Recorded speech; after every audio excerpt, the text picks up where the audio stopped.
All right, the lesson we're talking about today is the plane geometry unit 2D geometry, lesson 2. Okay, central angles. Any polygon. Let me see if I can pull a couple up here. A pentagon, a hexagon, a septagon. Okay, a polygon has multiple sides. Central angles is, if you draw a point right in the middle, and I connect that point to all of the vertices, these are central angles. Each one of those is called a central angle. Now, all the way around inside a polygon is 360 degrees. To find the measure of a central angle of a regular polygon, now this is important, it needs to be a regular polygon. A regular polygon means each side is exactly the same length. I'm putting one hash on these to show that they are the same length. This only works for regular polygons. To find the measure of a central angle, all you need to do is take 360 degrees and divide by how many sides there are, n. Okay, so what is the measure of a central angle of a triangle? Well, if I draw a triangle that is an equilateral triangle, the only way this works, there's the point in the middle, connect those three, so the measure of one of these angles is 360 divided by 3, which is 180 degrees, or 120 degrees. So it's really a pretty easy concept. What is the central angle in a hexagon? Well, a hexagon has 6 sides, so it's going to be 360 divided by 6, 60 degrees each. And remember, these are only regular polygons. So how many sides do we have here? 1, 2, 3, 4, 5, 6, 7, 8, 9, 10. It's a decagon. So 360 divided by 10, 36 degrees each. All right, triangles. This should be a review. An acute triangle has 3 acute angles. An easy acute triangle is an equilateral triangle that has 3 equal sides. Now, in an acute triangle, all three angles have to be acute. An obtuse triangle, one angle is obtuse. And in a right triangle, there is one right angle. That's by angles. And by sides. Equilateral has 3 equal sides. Now, interestingly enough, if it's got 3 equal sides, think about what we talked about yesterday. The larger angles are opposite the largest sides. Well, all sides are the same here, so all angles are going to be the same.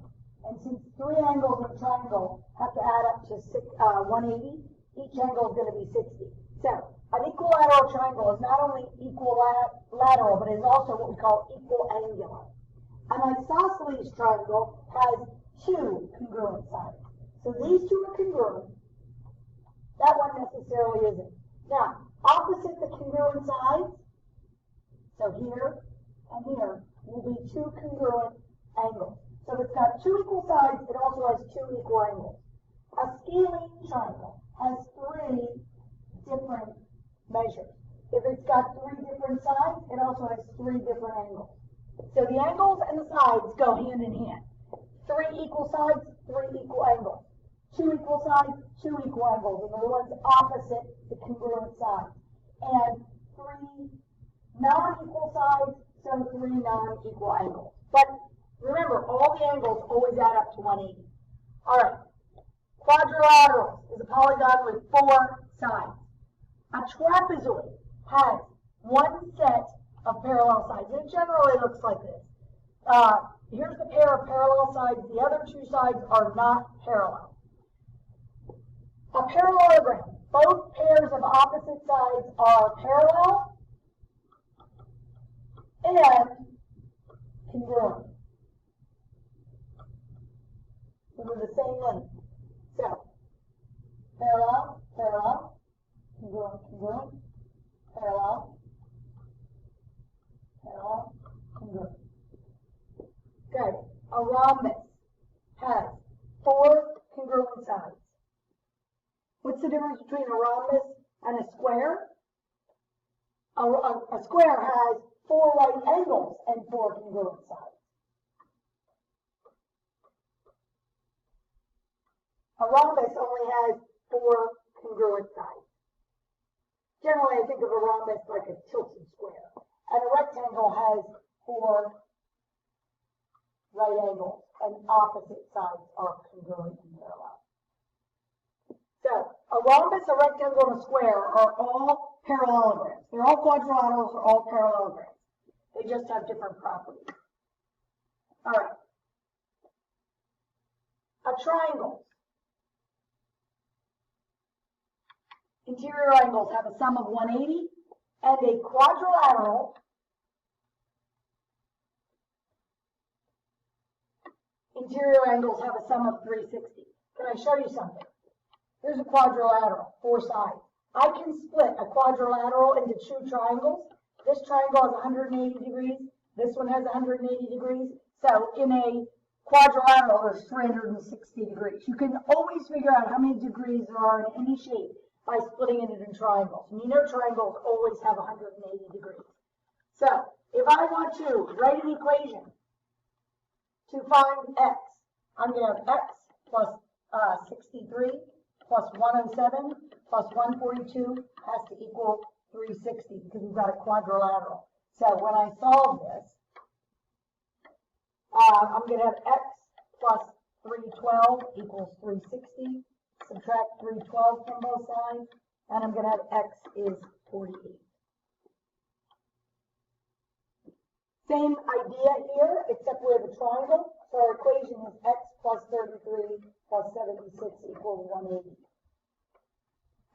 So x plus 109 equals 180 when I combine my terms. Subtract 109 from both sides.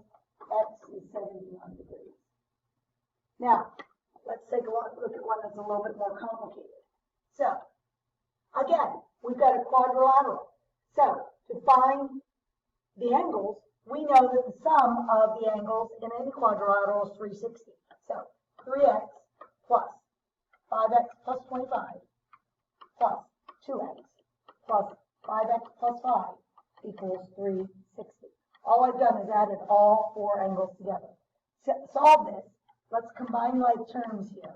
So I'm going to have 15x plus 30 equals 360. Subtract 30 from both sides. 15x is 330.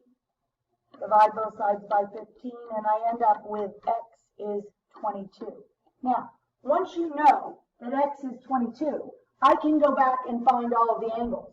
So, for instance, this angle would be 2 times 22, 44. This would be 3 times 22, 66.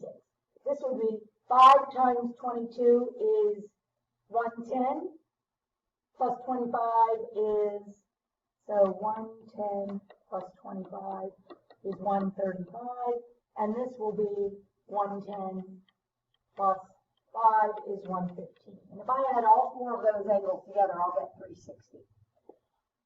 Last but not least, 2x plus 7x plus 30 plus 3x equals 180 because it's a triangle.